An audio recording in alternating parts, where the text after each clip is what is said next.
Hello बच्चों, welcome to AMT Arun maths track में आपका स्वागत है। आज हम जो है बेटा अपना सैंपल पेपर नंबर 1 क्लास 10 के लिए जो चल रहा है उसी को कंटिन्यू करेंगे। तो हमने जो है क्वेश्चन नंबर 26 तक लास्ट वीडियोस में अपलोड कर दिया, आप चैनल पे जाके देख सकते हैं।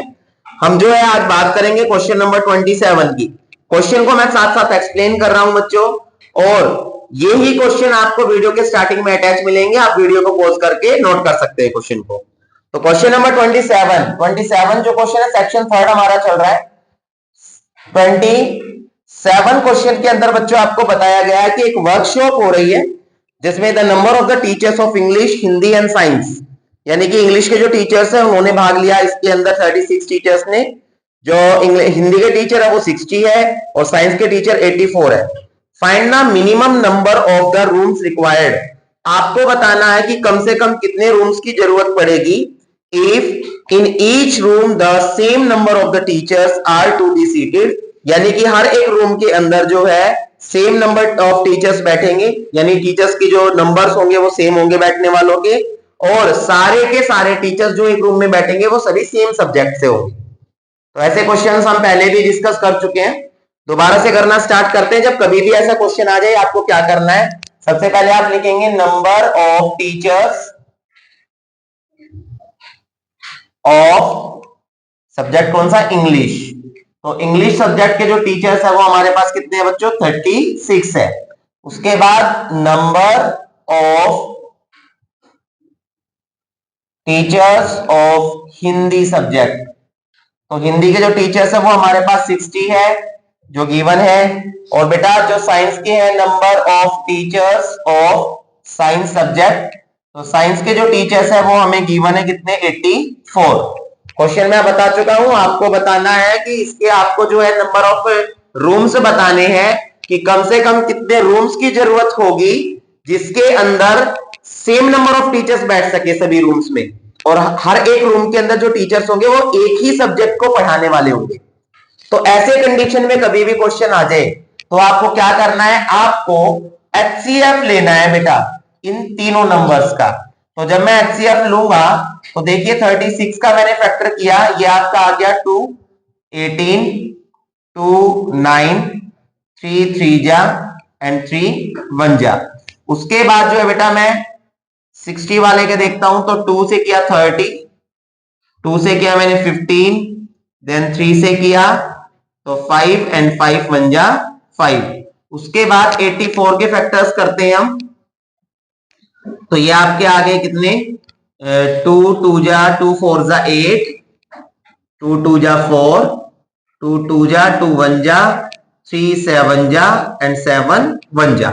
तो देखिए कॉमन क्या है, तो एचसीएफ जब आप निकाल रहे हैं इन तीनों का, तो यहां पर ये 2 2 और 2 कॉमन है तीनों के अंदर, तो ये आपका 2 आ गया। उसके बाद अगेन 2 2 2 ये कॉमन आ गया आपका बच्चों। उसके बाद जो है हम क्या करेंगे, क्या कॉमन दिखाई दे रहा है आपको, 3 3 3, ये 3 कॉमन आ गया, यहाँ 3 है, 5 7 और कुछ कॉमन नहीं है, तो 2 2 जा 4 4 3 जा 12, यानी कि इन तीनों नंबर्स का जो टीचर्स थे उनका एचसीएफ कितना आ रहा है, 12 आ रहा है। तो हम क्या करेंगे, यहां पर अब हम नंबर ऑफ रूम्स निकालेंगे, तो नंबर ऑफ रूम्स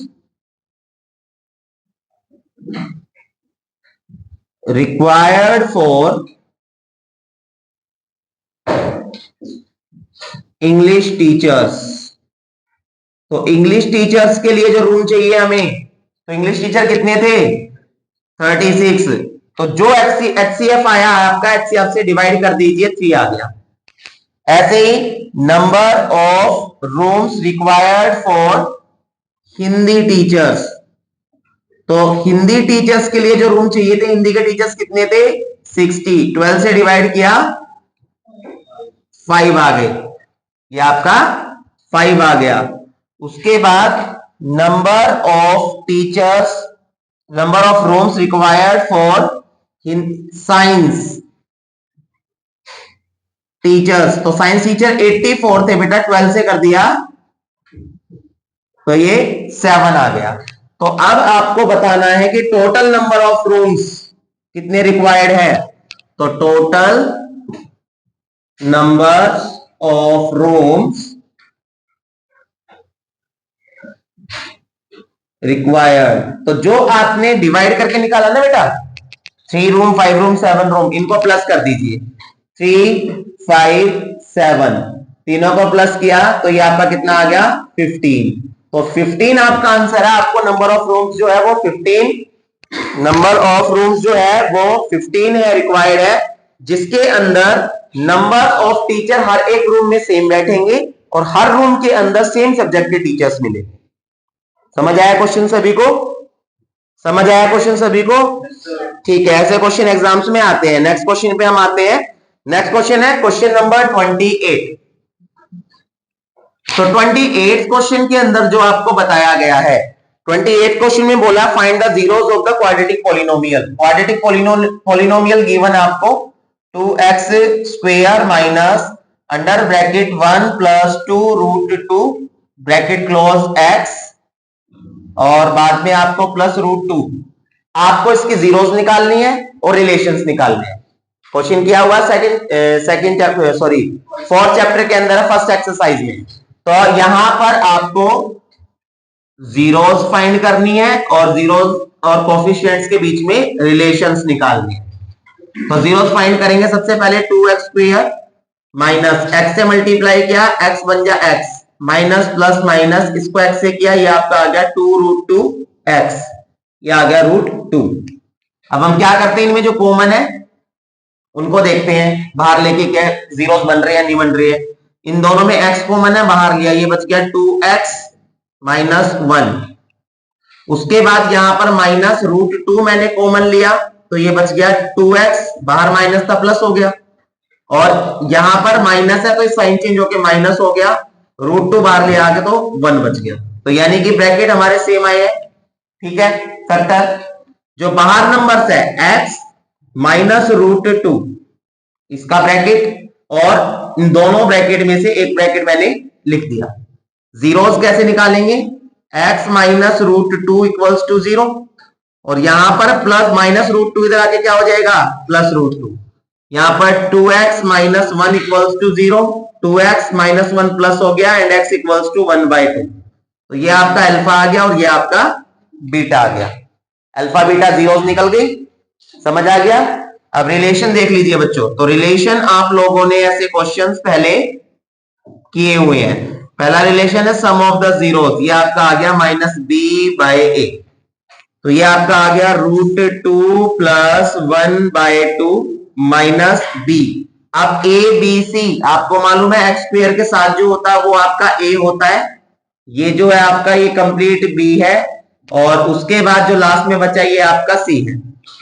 तो यहां पर माइनस का माइनस बी है हमारा, ब्रैकेट माइनस 1 प्लस 2 रूट 2, और यहां पर अपोन में ए की जगह हमारा क्या आ गया बच्चों, हमारा आ गया यहां पर 2।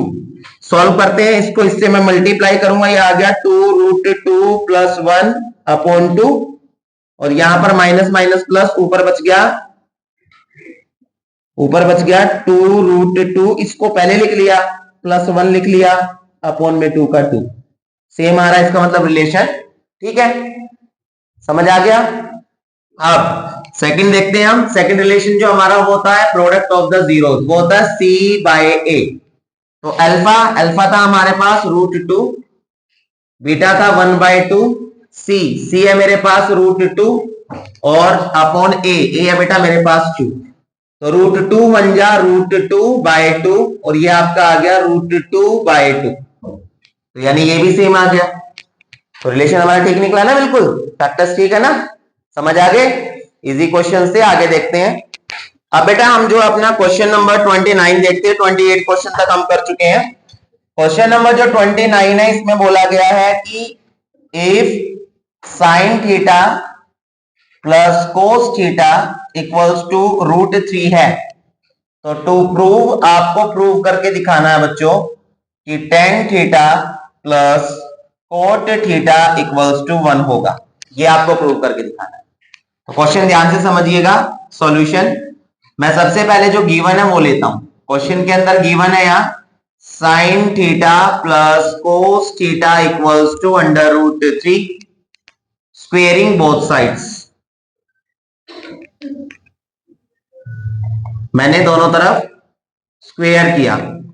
यहां क्या मैंने sine theta plus cos theta और इसका भी स्क्वेयर कर दिया, और राइट साइड जो है आपका √3 इसका भी मैंने स्क्वेयर किया। ये आ गया a plus b whole square formula. तो ये आपका आ गया a square plus b square plus 2 multiply a multiply b, और यहां स्क्वेयर से रूट कट कर दिया तो क्या आ गया, 3 बच गया। अब यहां पर इन दोनों का एक आइडेंटिटी बनती है, sine square theta plus cos square theta equals to 1, और ये आपका आ गया +2 sine theta cos theta equals to 3। अब यहां पर इधर आके क्या हो गया, -1 आके क्या हो गया माइनस, तो ये आपका आ गया 2 sine theta and cos theta. तो यहां पर माइनस करके 2 बचा, ये 2 मल्टीप्लाई इधर आके क्या आ जाएगा डिवाइड, ये आपका आ गया साइन थीटा कोस थीटा, और बेटा 2 से 2 कैंसिल करके आ गया 1। तो यानी आपने sine theta cos theta equals to 1 की वैल्यू निकाली। अब ये हमारी मदद करेगा, हेल्प करेगा इस चीज को प्रूव करने में। कैसे, देखिए ध्यान से। ये बेटा आपको दिया गया जो प्रूव करना है, tan theta plus cot theta equals to 1। Tan theta को क्या मैं sine theta upon cos theta लिख सकता हूं, और कोट को क्या मैं cos theta upon sine theta लिख सकता हूं, इक्वल्स टू 1 का 1। अब आगे देखते हैं, आगे बेटा यहां पर दोनों का एलसीएम लिया, ये आपका आ गया कोस थीटा साइन थीटा। अब इसको डिवाइड किया कोस से कोस कट गया, साइन बचा, साइन को साइन से मल्टीप्लाई किया, साइन स्क्वायर थीटा, प्लस का प्लस, डिवाइड किया मैंने इसको साइन से साइन कट गया, कोस बच गया, कोस को कोस से मल्टीप्लाई किया, ऊपर ये आ गया आपका cos square theta equals to 1। अब sine square theta cos square theta क्या होता है 1, और कोस थीटा साइन थीटा क्या था 1, तो यहां से मैंने ये 1 रख दिया इक्वल्स टू 1। ये क्यों लिखा मैंने 1, फ्रॉम इक्वेशन फर्स्ट। अब 1 बाय 1 1 होता है इक्वल्स टू 1, तो left hand side right hand side equal आ गई। So left hand side equals to right hand side, hence proved. यही तो प्रूव करना था कि ये जो है आपका 1 है, तो मैंने इसको सोल्व करके और यहां प्रूव करके दिखा दिया कि 1 है।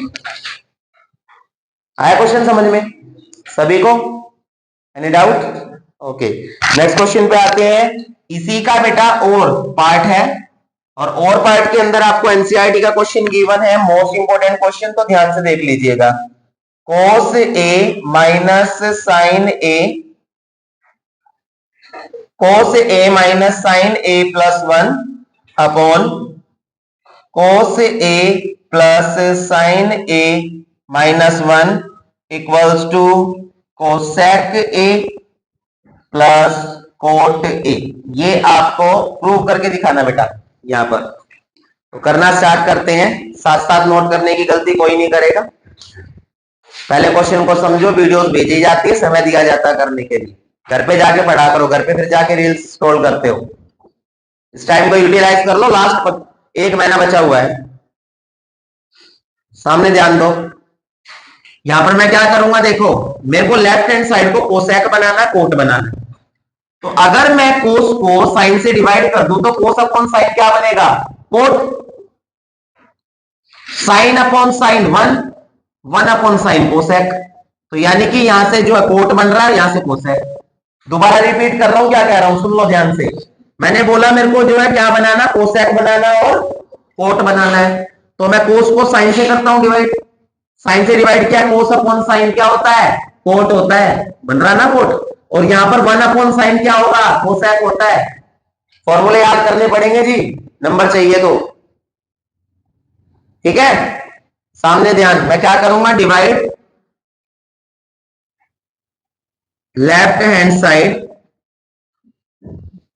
Bye sine A, sine A से डिवाइड करता हूं सबको।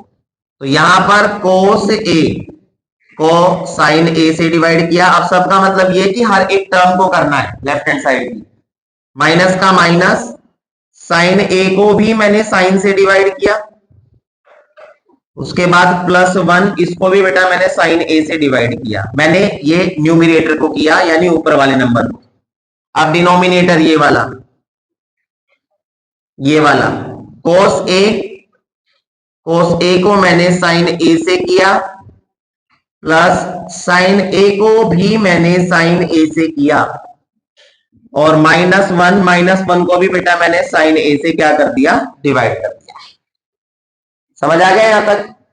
अब cos अपॉन साइन क्या होता है, कोट ए, माइनस साइन से साइन कैंसिल होके 1 आ गया, प्लस 1 अपॉन साइन का इनवर्स होता है कोसेक ए। क्लियर हुआ?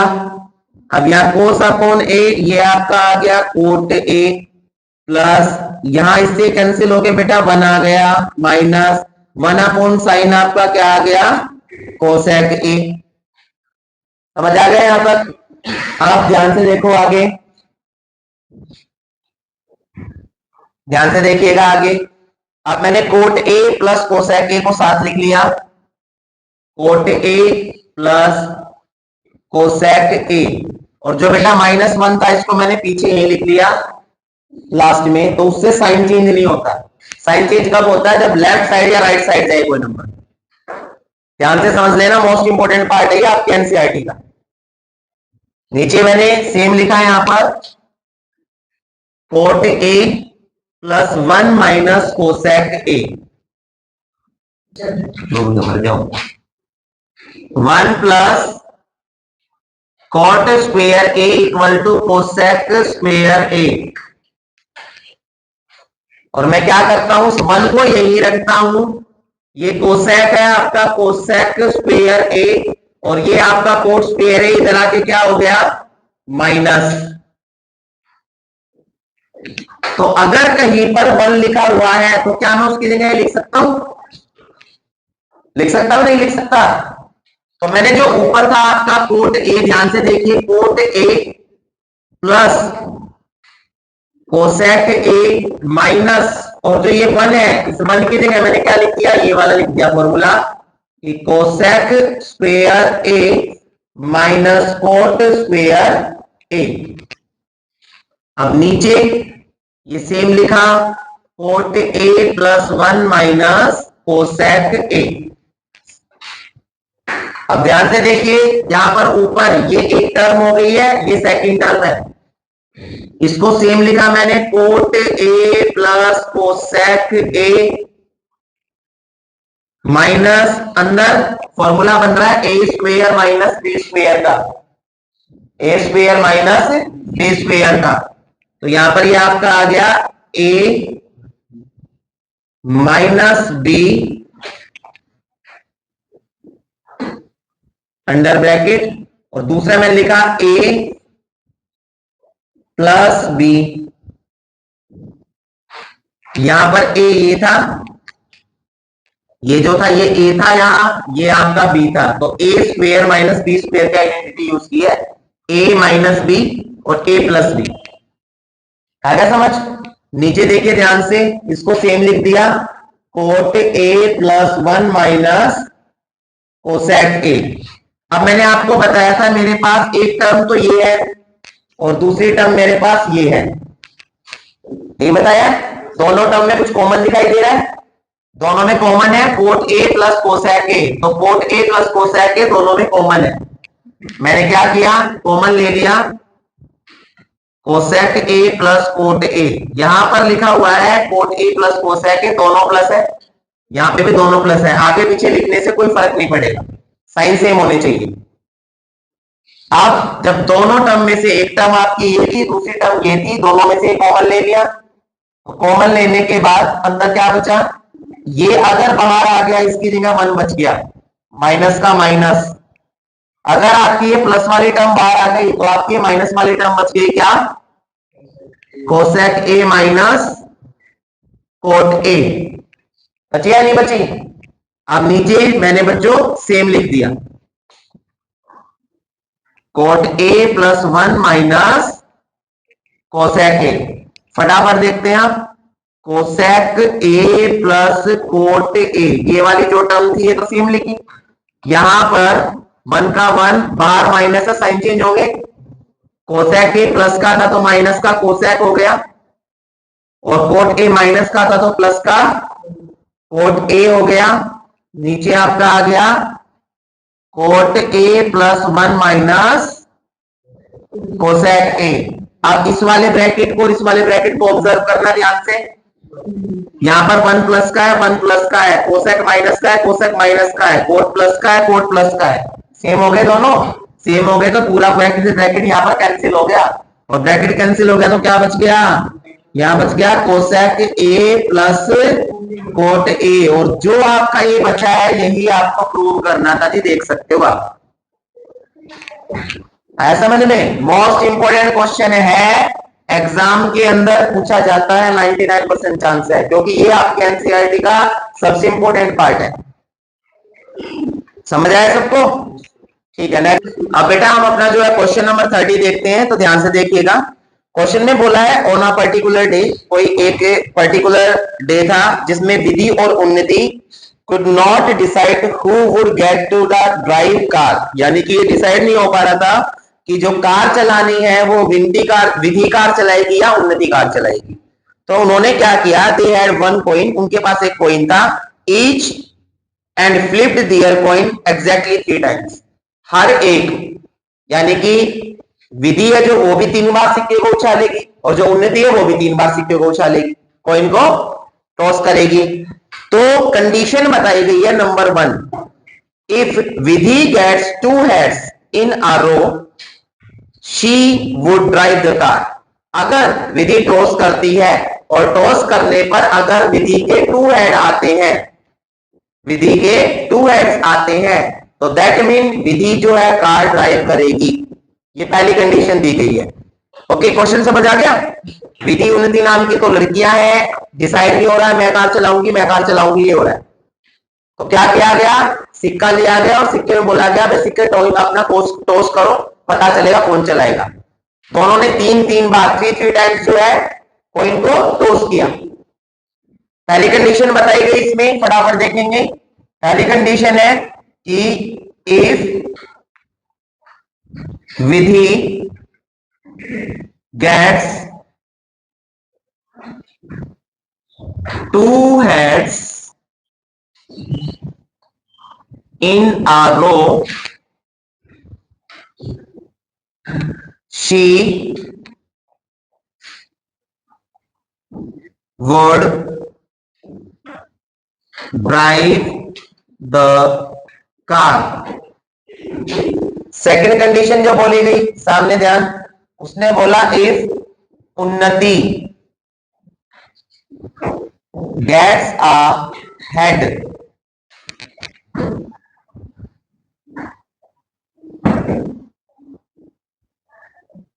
immediately followed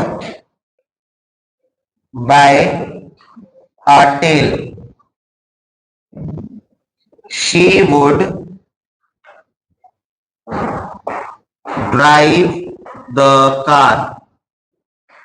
तो इसकी कंडीशन तो समझ गए, अगर विधि के 2 हेड्स आते हैं तो इसका मतलब कार कौन चलाएगा, विधि चलाएगी। और इसने बोला अगर उन्नति के एक हेड आता है immediately followed by a tail, tail के तुरंत बाद, अगर टेल के तुरंत बाद हेड आता है तो कार कौन चलाएगी, उन्नति चलाएगी। तो किस लड़की के कार चलाने के ज्यादा चांस? तो सबसे पहले मेरे को बताया गया है यहाँ सॉल्यूशन में कि जो कॉइन है वो 3 टाइम्स टॉस किया जा रहा है। कितने टाइम्स टॉस किया जा रहा है, 3 टाइम्स। तो 3 टाइम्स को टॉस करेंगे तो प्रोबेबिलिटी क्या क्या बनेगी, आउटकम्स क्या क्या बनेंगी। तो ध्यान से देखिए, जो आउटकम्स बनेंगे बच्चों वो बनेंगे आपके हेड हेड हेड, फिर बनेगा हेड हेड टेल, फिर बनेगा हेड टेल टेल, फिर बनेगा टेल टेल टेल, फिर बनेगा आपका टेल टेल हेड, फिर बनेगा आपका टेल हेड हेड, फिर बनेगा आपका टेल हेड टेल, फिर बनेगा हेड टेल हेड। ये 8 आउटकम्स है। इसके अलावा कोई भी आउटकम नहीं आ सकता। कॉइन को उछाला गया, आउटकम्स कितने होंगे कैसे पता चलेगा? ध्यान से देख लेना, ट्रिक है। कॉइन को टॉस किया, कितने आउटकम्स होने चाहिए? एक कॉइन के अंदर कितने आउटकम होते हैं? 2, हेड और टेल। तो number of outcomes in coin या कॉइन्स, आपको क्या कर देना है? 2 की पावर उतनी होनी चाहिए जितनी आपके कॉइन्स है, या पावर उतनी होनी चाहिए जितनी बार आपने उसको टॉस किया है। तो यहां पर 2 की पावर कितनी बार टॉस किया था? तो 3 टाइम्स 2 पावर 3 कितना हो गया? 8। 1 2 3 4 5 6 7 8। आई बात समझ में? क्लियर है? आप देखो, चेक कर लेते हैं। पहले मैं बात कर रहा हूं नंबर 1 विधि की। तो विधि के कितने चांस है गाड़ी चलाने के? तो विधि को बोला 2 हेड आने चाहिए, तो 2 हेड इसमें आ रहे हैं, 2 हेड इसमें आ रहे हैं, 2 हेड इसमें आ रहे हैं और 2 हेड इसमें आ रहे हैं। 4 आ रहे हैं। इसने बोला है विधि गेट्स 2 हेड इन आ रो। एक रो के अंदर जो है, यानी कि एक आउटकम में उसके 3 हेड आने चाहिए। तो हेड कितने आ रहे हैं यहाँ पर? 1 2 3। तो प्रोबेबिलिटी कितनी आ गई इसकी? 3/8। अब मैं बात करूंगा सेकंड पार्ट की। तो सेकंड पार्ट में क्या था? सेकंड पार्ट में बोला गया है उन्नति के एग्जैक्ट टेल के बाद हेड आना चाहिए। तो टेल के बाद हेड, टेल के बाद हेड, टेल के बाद हेड, टेल के बाद हेड, टेल के बाद हेड, टेल के बाद हेड, यानी कि जो उन्नति के आउटकम्स बन रहे हैं, टेल के बाद हेड, टेल के बाद हेड आ रहा है, टेल के बाद हेड आ रहा है, टेल के बाद हेड आ रहा है। तो उन्नति के आउटकम्स कितने बन गए? 4/8। किसके ज्यादा चांस है कार चलाने के? तो यहां पर हमें क्या करना पड़ेगा? दोनों को कंपेयर करना है बेटा। अब बेटा हम जो है इन दोनों का एलसीएम लेंगे, तो आपको पता है कि ऊपर 4 बड़ा है तो ये आपका ग्रेटर हो गया है, तो ये आपका उन्नति है। उन्नति जो है वो उसके ज़्यादा चांस है कि वो कार ड्राइव करेगी। तो ये हमने जो है स्टेटमेंट लिख लेनी है साथ साथ कि ग्रेटर प्रोबेबिलिटी जो है उन्नति की है तो ड्राइव द कार। तो क्वेश्चन नंबर 31 है बेटा आपका। 31 जो आपका क्वेश्चन है, इसका ए पार्ट मैं कर रहा हूं। ए पार्ट में बोला गया the monthly income of Aryan and Baban. Aryan और बबन नाम के 2 लड़के हैं, 2 आदमी हैं। उनकी जो मंथली इनकम है, उस इनकम का रेशो आपको गिवन है कितना? 3:4। कितना रेशो है? 3:4। और उनका जो मंथली एक्सपेंडिचर है, जो महीने का वो खर्च करते हैं, उसका जो बेटा आपको रेशो गिवन है वो है 5:7। If each saves ₹15,000 per month, जितनी भी सैलरी है उसमें से एक्सपेंडिचर को हटा के, जो आप कमा रहे हैं उसमें से खर्चे को हटा के जो आप बचा रहे हो, तो आर्यन और बबन दोनों ही अपनी अपनी कंडीशंस में 15,000 रुपए सेव करते हैं, 15-15 हजार रुपए बचाते हैं। तो आपको बताना उनकी मंथली इनकम क्या होगी। उनकी मंथली इनकम क्या होगी ये आपको बताना है। तो बेटा मंथली इनकम जानने के लिए मुझे क्या करना पड़ेगा? मुझे उनका एक्सपेंडिचर भी निकालना पड़ेगा और मुझे उनका जो इनकम है वो निकालनी पड़ेगी, तभी हम जो दोनों को प्लस या माइनस करके निकाल पाएंगे। तो ध्यान से देखिएगा, यहां पर बेटा मैंने लेट किया, लेट द इनकम या मंथली इनकम लिख लीजिए क्योंकि मंथली पूछा गया है। Monthly income of Aryan. तो जो मंथली इनकम है आर्यन की, अब आर्यन का जो रेशो गिवन है इस तरीके से दिया हुआ, थोड़ा ध्यान से देख लो। ऐसे आर्यन रेशो बबन, आर्यन रेशो बबन, ये आपको गिवन है कितना? 3:4। तो इस तरीके से कंपेयर करना कि बेटा आर्यन की 3 है तो बबन की कितनी है? 4 है। तो यहां पर आर्यन की जो मंथली इनकम है बेटा वो कितनी आ गई? 3 है, तो मैंने इसको 3x मान लिया। ओके। उसके बाद मंथली इनकम ऑफ बब्बन। तो बब्बन की मंथली इनकम कितनी होगी बेटा? 4x। इस चीज का ध्यान देना है, बच्चे गलती क्या करते हैं, एक को x मान लेंगे एक को y मान लेंगे। नो, आप सैलरी इनकम जो है उसको x से लेट करेंगे और जो एक्सपेंडिचर है जो खर्च हो गया उसको y से लेट करना है। आगे बात समझ में? तो यहां पर जो है मैंने इनको कंपेयर करके मंथली इनकम जो आर्यन की थी उसको 3x मान लिया बेटा, और बबन की जो इनकम थी उसको 4x मान लिया। ऐसे ही मैं बात करूं अगर उनके एक्सपेंडिचर की, तो एक्सपेंडिचर, जो एक्सपेंडिचर है ऑफ आर्यन, ये मंथली की बात हो रही है, ध्यान रखना है। आर्यन का जो एक्सपेंडिचर है बेटा उसका रेशियो गिवन है 5, तो मैंने 5 वाई लेट कर लिया। और इसी के बाद जो मैं बात करूं बबन की, तो बबन का जो एक्सपेंडिचर है उसका रेशियो 7 गिवन है, मैंने उसको 7 वाई लेट कर लिया। क्लियर?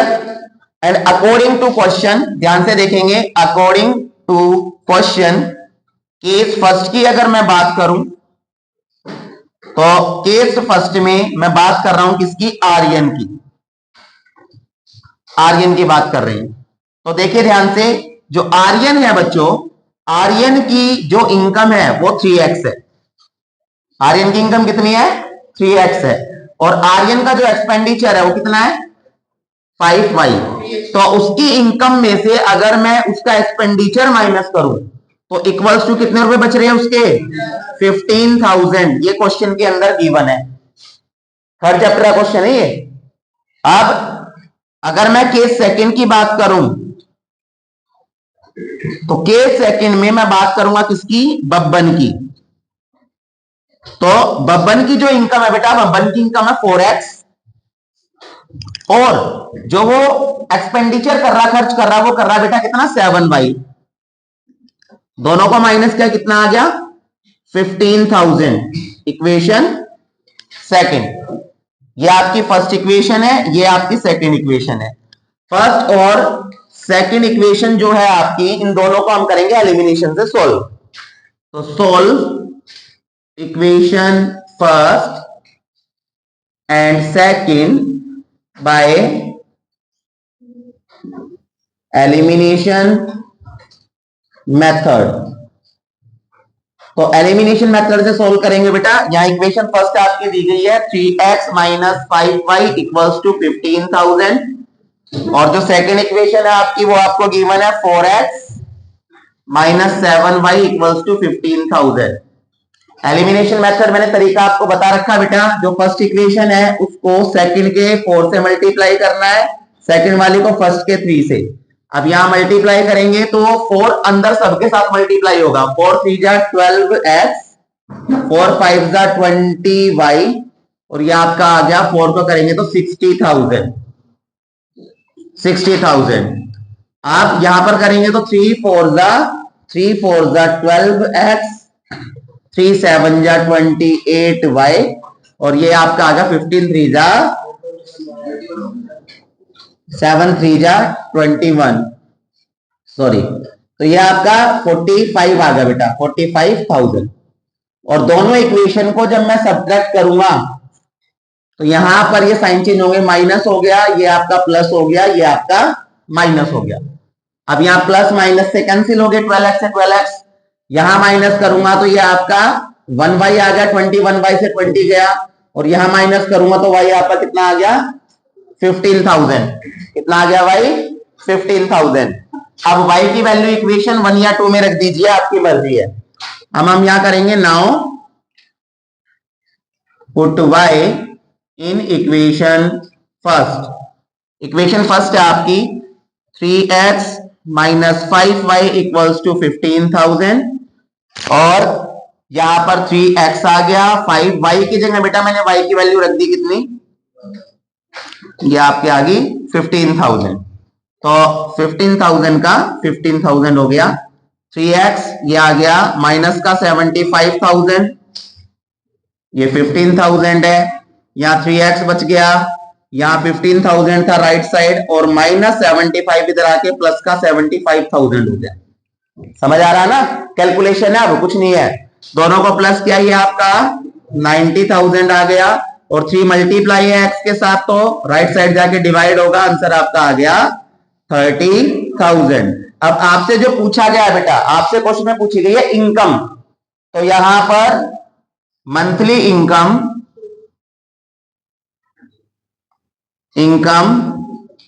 ऑफ आर्यन। तो जो आपने लेट किया था बेटा, आपने मंथली इनकम लेट की थी आर्यन की कितनी, 3x। तो यहां पर 3 इंटू एक्स की वैल्यू रख देंगे यहां पर 30,000। तो जो आपका आंसर आया कितना आ गया, 90,000 आ गया। तो ये आर्यन की इनकम है। उसके बाद मंथली इनकम ऑफ बबन। तो बबन की जो मंथली इनकम थी उसका रेशो था 4x। 4 का 4x की जगह x की वैल्यू रखेंगे यहाँ 30,000। तो यहां पर आंसर आपका आ गया ₹1,20,000। तो ये दोनों की इनकम आ गई। क्वेश्चन है समझ में? इनकम अच्छी है, इनकम अच्छी है इनकी, पढ़े लिखे ना बेटा, इन्होंने ध्यान दिया था 10th क्लास में, इसलिए जो अच्छी है इनकी इनकम। समझ आया? मेथड क्लियर है? ठीक है, नेक्स्ट क्वेश्चन पे आते हैं बेटा। अब हम जो अपना क्वेश्चन नंबर 31 का बी पार्ट देखेंगे। तो क्वेश्चन में लिखा हुआ है solve the following system of equation graphically. तो आपको यहां पर ग्राफिकली सॉल्यूशन देना है, ग्राफिकली सॉल्यूशन। तो ग्राफिकली जो सॉल्यूशन है आपका किस तरीके से होगा, इक्वेशन फर्स्ट है आपकी 2x plus y equals to 6, और सेकेंड इक्वेशन आपको गिवन है 2x minus y minus 2 equals to 0। दोनों का ग्राफ बनाना है बच्चों। ग्राफ जब आप बनाएंगे तो ग्राफ के ऊपर जो दो लाइंस आएगी, यहां पर 2 इक्वेशंस है तो ग्राफ के ऊपर 2 लाइंस ड्रॉ होगी। ये तो पता है ना, जितनी इक्वेशंस है उतनी लाइंस ड्रॉ होती है। सॉल्यूशंस निकालने आते हैं सभी को, 9th क्लास में भी सीखे थे। तो वैसे ही सॉल्यूशन निकाल के ग्राफ बनाएंगे, और ग्राफ की जो लाइंस एक दूसरे को कट करेगी एक्स एक्सिस पे, तो एक ट्राइंगल बनेगा। उस ट्राइंगल का एरिया आपको फाइंड करना है बच्चों, क्वेश्चन में जो आपसे पूछा गया है। क्वेश्चन आ गया समझ में? दो इक्वेशंस गिवन है, सॉल्यूशन निकाल के ग्राफ बनाना है, और ग्राफ जब आप बनाएंगे तो यहां पर जो ग्राफ बनेगा कौन सा, उन लाइंस के थ्रू जो इनसे बनेगी, दोनों इक्वेशन से, और एक्स एक्सिस के ऊपर बनेगी बेटा। यहां पर जो लाइंस का ग्राफ बनेगा कट करके वो एक्स एक्सिस के ऊपर बनेगा। तो कैसे, सामने ध्यान देंगे। सबसे पहले मैं सॉल्यूशन निकालता हूं, मैंने एक टेबल बना लेनी है। सॉल्यूशन निकालने का तरीका जिसको नहीं आता या जो भूल गया ध्यान से देख लीजिएगा। यहाँ वेरिएबल एक्स और वाई है, यहाँ रख देना है। तो कम से कम मेरे को 2 सॉल्यूशन निकालने पड़ते हैं एक लाइन को ड्रॉ करने के लिए। कितने सॉल्यूशन निकालने पड़ते हैं? कम से कम 2 सॉल्यूशंस। तो यहां पर मैंने लेट किया बेटा, मैंने x को 0 लेट कर लिया, तो x मैंने 0 रख दिया। अब यही x जो लेट किया आपको इक्वेशन में रखना है। 2 मल्टीप्लाई x की जगह 0 प्लस वाई इक्वल्स टू 6, इसी इक्वेशन में रखना है। तो यहाँ 2 को 0 से किया, 0 प्लस वाई इक्वल्स टू 6, तो y की वैल्यू कितनी आ गई, 6 आ गई। अब दोबारा लेट करता हूं मैं, लेट x इक्वल्स टू 1। अब मैंने x को 1 लेट कर लिया, तो दोबारा x की वैल्यू 1 पुट कर देंगे यहां पर। 2 into 1 plus y equals to 6, 2 1 जा 2 plus y equals to 6, and y equals to 6 माइनस 2 इधर हो गया, तो ये आपका 4 आ गया। तो ये वैल्यू रखी थी, ये आ गई। ये वाली वैल्यू आपने रखी है, सेकंड वाली वैल्यू आपकी आ गई। तो यहां पर सॉल्यूशन इस तरीके से निकलते हैं। समझ आए सभी को कैसे निकला? ओके, अब हम नेक्स्ट क्वेश्चन पे आते हैं, नेक्स्ट एक्सिस पे आते हैं, इक्वेशन पे। तो यहां पर मैं क्या करता हूं बच्चों, 2x माइनस वाई और माइनस 2 को राइट ले जाके +2 बना देता हूं, थोड़ा सा इजी हो जाएगा आप लोगों के लिए। यहां पर भी एज इट इज सेम जैसा हमने ऊपर किया है, सॉल्यूशंस निकालने। ये x है आपका, ये y है।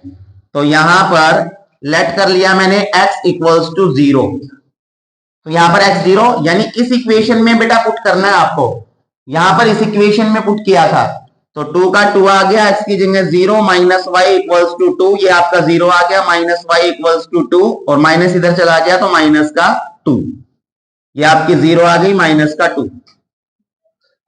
क्लियर है? ये पुट किया था और ये आ गया। उसके बाद दोबारा मैंने लेट किया, और x की वैल्यू मैंने क्या लेट कर ली, यहां 1 लेट कर ली मैंने। पुट करते हैं 2 multiply 1 minus y equals to 2, ये आपका आ गया 2 1 जा 2 माइनस वाई इक्वल्स टू 2, और यहां माइनस वाई रह गया बेटा, इधर 2 था, ये +2 इधर आके क्या हो गया -2, तो क्या बच गया यहाँ 0। और जो माइनस साइन है वो 0 के आगे लगाए या ना लगाए उससे कोई फर्क नहीं पड़ता है, बिकॉज 0 जो होता है वो क्या होता है, न्यूट्रल होता है। 0 ना प्लस की तरफ है ना माइनस की तरफ है, तो यहाँ y की वैल्यू क्या आ गई बच्चों 0। यहां पर देखिए ध्यान से, ये आपने पुट किया था, ये आपका निकल गया। तो सॉल्यूशंस निकालने आए सभी को। अब हम ग्राफ बनाना सीखते हैं, ध्यान से देखिएगा। तो यहां पर जब मैं ग्राफ बनाऊंगा तो कार्टेशियन प्लेन सबसे पहले बनाना है। कार्टेशियन प्लेन आपका आ गया ये आपका x प्लस एक्सिस होता है, ये आपका x नेगेटिव होता है, ये आपका y प्लस होता है और ये आपका y नेगेटिव होता है। समझ आ गया, y plus y negative, x negative, sorry x plus x negative, y plus y negative, दोनों जहां एक्सिस एक दूसरे को कट कर रहे हैं, ये आपका 0 होता है, जिसको हम ओरिजिन बोलते हैं। नंबर हम लिखेंगे इधर ग्राफ के ऊपर, तो ये बिल्कुल क्लियर बनता, या फिर भी कोशिश करेंगे कि आपको जो है क्लियर समझ में आ जाए। इस तरफ ये आपका -1 आ गया, ये -2 आ गया, ये -3 आ गया, ये -4 आ गया। यहां आपका +1 2 3 4 5, ये आपका आ गया -1 -2 -3 -4। समझ आ गया, क्लियर है यहां तक? ओके, y की वैल्यू में देख लेता हूं, 6 है तो आप 6 ले लेंगे, कोई इश्यू नहीं है। कहने का मतलब ये है कि आपको नंबर इतने लेने हैं, आपको जो है नंबर उतने लेने हैं जितने आपके सॉल्यूशंस के अंदर आए हुए हैं। तो आप ले सकते हैं कोई भी कितना भी नंबर, ठीक है, बस सारे जो है क्या होने चाहिए, कवर होने चाहिए आपके। जैसे मैंने यहां देखा सबसे छोटा नंबर 0, सबसे बड़ा नंबर प्लस का 6 है, तो +6 तक चारों तरफ लिख लीजिए, या y सिर्फ 6 है तो मैंने y को 6 तक बना दिया 6। समझ आ गया, क्लियर है? करना स्टार्ट करते, देखिए x 0 है, y 6 है, x 0 ये रहा, y +6 है तो +6, x कुछ नहीं है तो ये आ गया आपका 0,6। समझ आ गया? उसके बाद जो आपका x1 है, y4 है, x1 ये है बेटा, y4 ये है, इसको इधर मैंने इंक्रीज किया, इसको इधर बढ़ाया, जहां पर भी ये मिलेगा वो आपके कोऑर्डिनेट आ गए, कौन सा, ये वाला, और ये आपका आ गया 1,4। समझ आ गया किस तरीके से बनाया है? अब मैंने इन दोनों को रिप्रेजेंट कर लिया, तो ये दोनों पॉइंट जहां से आ रहे हैं दोनों को मिलाते हुए मुझे एक लाइन ड्रॉ कर देनी है। ये थोड़ा सा रफली बना हुआ है तो थोड़ा सा टेढ़ा जा सकता है, ओके, इस चीज का ध्यान रखना। अब मैं सेकंड वाला ड्रॉ करता हूं, यहां पर देखिए ये है 0, ये -2 है y के ऊपर, x 0 है, -2 है ये, तो -2 बेटा मैंने यहां ले लिया, ये आपका आ गया क्या, सॉरी ये x पे ले लिया, y पे लेना था हमें। देखो x पे 0 है, x 0, y -2 है, तो y पे -2 लेंगे, ये यहां आ जाएगा, तो ये आपका क्या आ गया, ये आपका बन गया 0,-2, इस तरीके से कोऑर्डिनेट लिखना है। उसके बाद x1 है, y 0 है, x प्लस का 1 है, y 0 है, यानी y कुछ नहीं है, तो दूसरा आपका ये कोऑर्डिनेट आ गया, और इसके हम लिखेंगे x1 एंड y 0। अब दोनों लाइनें जहां पर एक दूसरे से मिल रही है, दोनों को मिलाते हुए मैंने एक लाइन ड्रॉ कर दिया ऐसे। आ गया समझ में? एक कोऑर्डिनेट ये था बेटा इसका, एक कोऑर्डिनेट इसका ये था। अब आपको बोला गया है क्वेश्चन के अंदर कि जो दोनों लाइंस हमने ड्रॉ की है, दोनों लाइनें एक दूसरे को कट करती है, तो जो एक्स एक्सिस के ऊपर, जो एक्स एक्सिस के ऊपर ट्राइंगल बना हुआ है, तो ट्राइंगल कौन सा बना, ध्यान से देखना, मैं इसको रेड पेन से शो कर रहा हूं, ध्यान से देखो, इसको मैंने ए लेट कर लिया, इसको मैंने यहां बी लेट कर लिया, और इसको मैंने सी लेट कर लिया यहां, तो एबीसी ट्राइंगल फॉर्म हुआ एक्स एक्सिस के ऊपर। Triangle ABC formed on x axis, ठीक है। अब आपसे पूछ ले इसका एरिया निकाल के दिखाइए, क्या पूछा, एरिया निकाल के दिखाओ, तो ध्यान से देखो, एरिया जो होता है ट्राइंगल का, एरिया ऑफ ट्राइंगल वो होता है बेटा, आप नेमिंग कर सकते हो, यहां एबीसी लिखा तो आप एबीसी लिख सकते हो, वो होता है बेटा आपका हाफ इंटू बेस इंटू तो जब तक मेरे पास बेस और हाइट नहीं होंगे तो मैं निकाल नहीं पाऊंगा एरिया। तो बेस देखो कैसे, बेस का मतलब ये है ना, इसका बेस एबीसी का, बीसी बेस है, तो आपको यूनिट काउंट करनी है। कैसे? 1 2 3, ये जो है, जो मैं डार्क कर रहा हूं, ये इसका बेस है बच्चों। तो यहां पर आपको यूनिट काउंट करनी है, और यूनिट कितनी आई यहां पर, इसकी यूनिट आ गई 3। तो जो 3 यूनिट आई 1 2 3, ये इसका बेस आ गया। तो बेस इसका हो गया आपका 3 यूनिट्स, क्योंकि यहां सेंटीमीटर मीटर नहीं है, तो जब भी ग्राफ की बात करेंगे तो क्या बनेगा, यूनिट्स बनेगा। ठीक है। उसके बाद हाइट, तो हाइट की बात करूं अगर बेटा मैं, तो यहां पर ये इसकी हाइट है, जो मैंने डॉटेड लाइन बनाई है ये इसकी हाइट है। तो जो हाइट है, ध्यान से देखिए किस तरफ जा रही है, ये इसकी हाइट, ये यहां कुछ, ये थोड़ा सा रफली है, जब आप यहां देखोगे तो ये 3 तक आ रही है, तो इसकी हाइट ये हो गई ना, और ये हाइट कहां आ रही है, 3 यूनिट्स। समझ में आई बात? तो ये आपका आ गया क्या, इसकी जो हाइट है h, वो आपकी आ गई बेटा 3 यूनिट्स। अब जब आप एरिया निकालेंगे तो 1/2 बेस 3 है इंटू हाइट 3 है, और जब मैं एरिया की बात करूं तो वो हमेशा किस में आता है, यूनिट स्क्वायर या स्क्वायर यूनिट के अंदर। अब यहां 3 3 जा 9, 9 1 जा 9, 9/2 पॉइंट में करेंगे तो 4.5 आपका आ गया आंसर, और ये 4.5 यूनिट स्क्वायर आपका जो है क्या निकल गया बच्चों, आंसर निकल गया। समझ आया क्वेश्चन? क्वेश्चन सीख लीजिए, आपके ये वाले 5 मार्क्स पक्के हैं, सीधे 5 मार्क्स में आएगा क्वेश्चन, ध्यान रखना। क्वेश्चन ऐसा अगर पूछा सीधा 5 मार्क्स में आएगा। दूसरी बात, ऐसा क्वेश्चन आपको केस बेस्ड स्टडीज में दिया जा सकता है। ऐसा क्वेश्चन कहां मिलेगा आपको, केस बेस्ड स्टडी में मिलेगा। क्लियर है?